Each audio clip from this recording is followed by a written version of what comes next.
வணக்கம். சமீபத்தில் நம்முடைய மாநிலத்திற்கு பக்கத்து மாநிலமாக இருக்கக்கூடிய கர்நாடகத்தில் அதனுடைய உள்துறை அமைச்சகம் ஒரு அதிரடி முடிவெடுத்திருக்கிறார்கள். அந்த முடிவு எடுக்கப்பட்ட தருணத்தில் மோடியும் அமித்ஷாவும் ஆர்எஸ்எஸும் இன்றைக்கு பதறிக்கொண்டிருக்கிறார்கள். காரணம் என்ன தெரியுமா?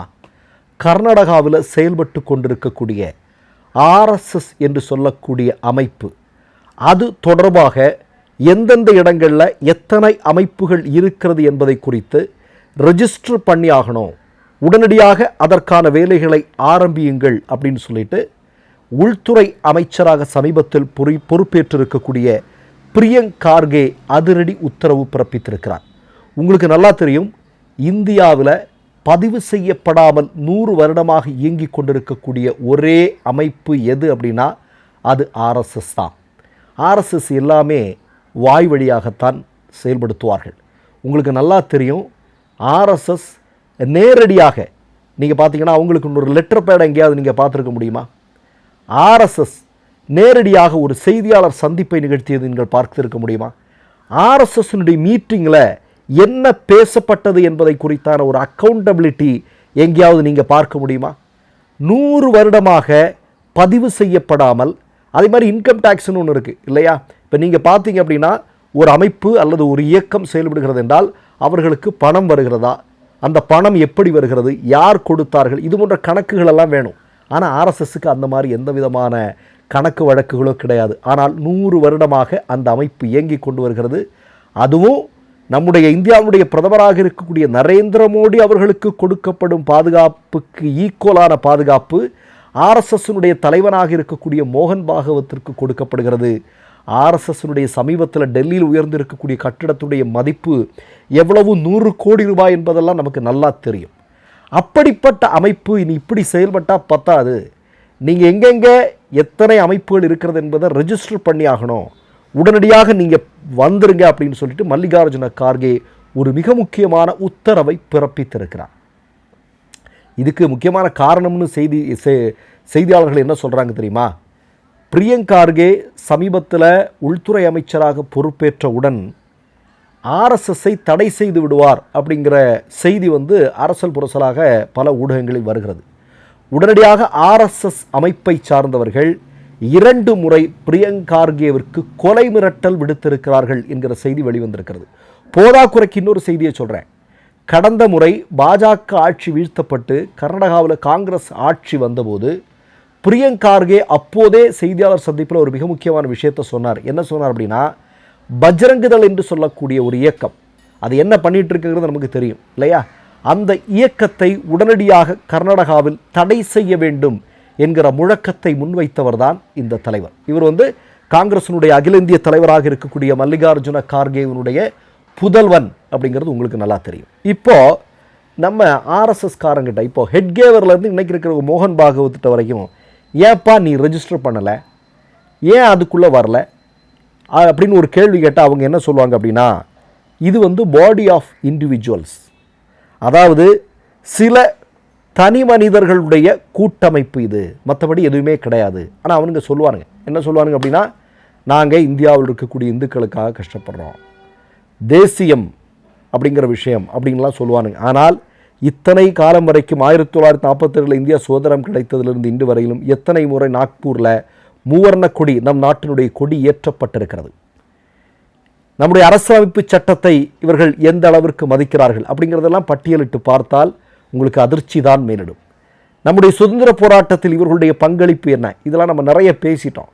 அப்போ அப்படிப்பட்ட ஒரு இயக்கம் 100 வருடமாக இன்றைக்கு ரெஜிஸ்டர் செய்யாமலேயே, இந்தியாவினுடைய சட்டத்திட்டங்களுக்கு உட்படாமலேயே ஒரு தடை செய்யப்பட்ட இயக்கம் எப்படி நடந்து கொள்ளுமோ அதே மாதிரி நடந்துட்டு இருக்கு அப்படின்னா அதற்கு யாராவது கடிவாளம் போடணும் இல்லையா?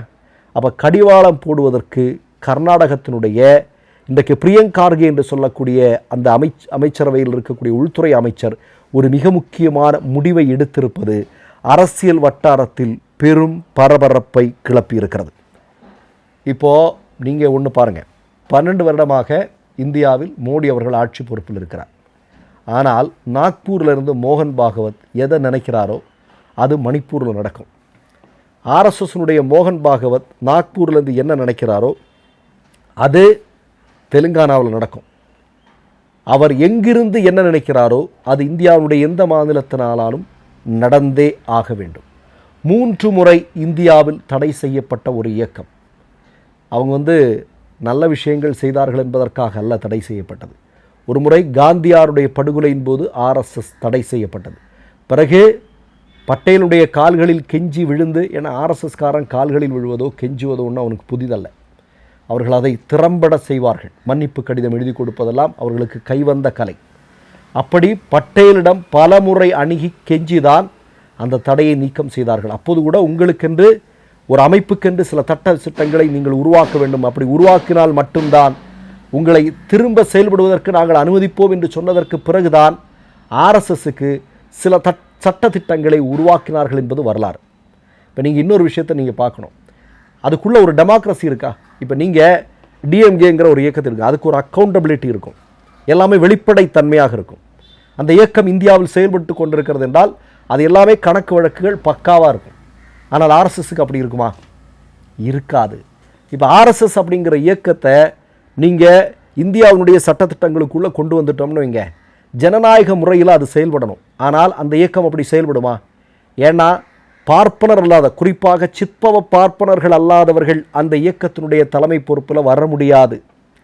ஏதோ ஒரு ஆள் பார்ப்பனர் அல்லாத ஏதோ ஒரு ஆள் கொஞ்சம் இடைக்காலத்தில் கொஞ்ச நாள் இருந்திருக்கிறார் அப்படின்னு நினைக்கிறேன். மற்றபடி சிற்பவ பார்ப்பனர்கள் மட்டுமே அந்த இயக்கத்தினுடைய தலைமை பொறுப்புகள். அவருடைய கடைசியில் யார் சாகிறாரோ அவர் ஒருத்தரை சுட்டி காட்டிட்டு போகிறாரோ அவர் தான் வரணும்.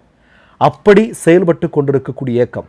சமீபத்தில் கூட மார்க்சிஸ்ட் கம்யூனிஸ்ட் கட்சியை சார்ந்த தமிழ்நாட்டினுடைய மிக முக்கியமான தோழராக இருக்கக்கூடிய சண்முகம் அவர்கள் சொன்னார், அண்ணாமலை ஒரு கட்சியை ஆரம்பிக்கும் போது சொன்னார், RSSக்கு ஏற்கனவே இந்தியாவில் 2500 இயக்கங்கள் இருக்குது, அதில் 2501 தான் அண்ணாமலையோடது அப்படிங்கிறது. ஏன்னா இவனுங்க பணம் வாங்கிறது, வெளிநாடுகளிலிருந்து பணம் வருது, கோடிக்கணக்கான பணம் வருது இல்லையா?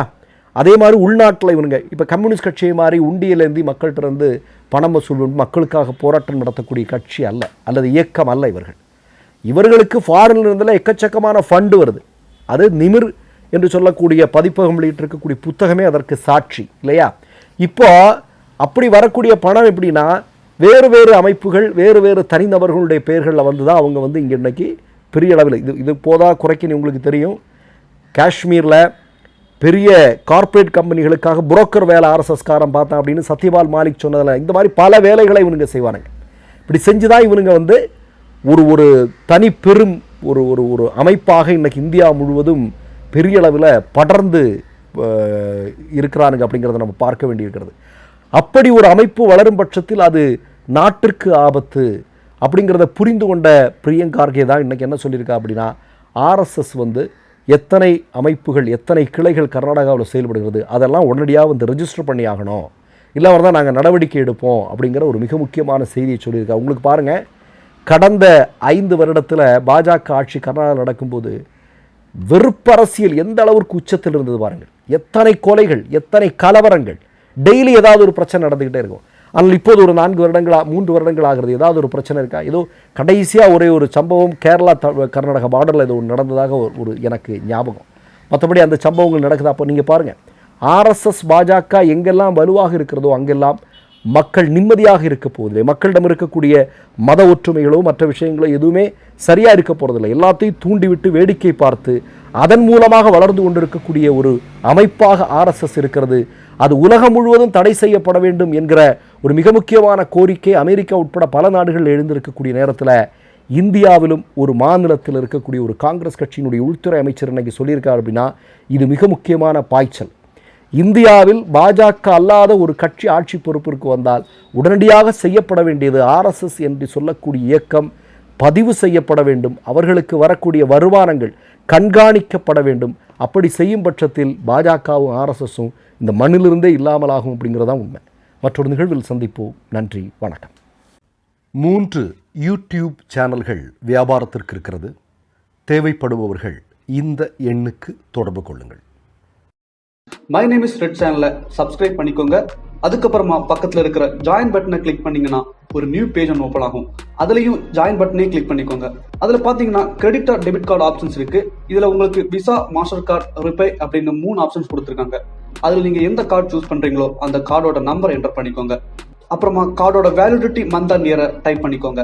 அடுத்தபடியா உங்க கார்டோட பின்னால சிவிசி கோடுன்னு சொல்லிட்டு 3 நம்பர்ஸ் கொடுத்துருப்பாங்க. அந்த நம்பரை இதுல என்டர் பண்ணிக்கோங்க. அப்புறமா அட்ரஸ் அண்ட் இன்ஃபர்மேஷன் என்டர் பண்ணிட்டு பைங்கிற பட்டனை கிளிக் பண்ணிக்கோங்க.